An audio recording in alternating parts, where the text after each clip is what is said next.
అడుగుదామా? ఈ ప్రభు మనతో మాట్లాడినట్లుగా ఒకసారి స్వరాలు తెరిచి, అయ్యా ఎవరికి చెప్పుకోలేని బాధలు నీకు మాత్రమే నేను చెప్పుకోగలనయ్యా. యేసయ్యా, ఎవరు చెప్పుకుంటే ఎవరు నా బాధలు తీర్చగలరు తండ్రి? ప్రభువా, ఒక్కసారి మాట్లాడయ్యా.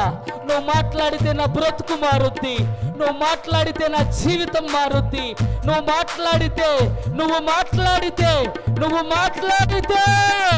నా బ్రతుకు మారుద్దయ్యా.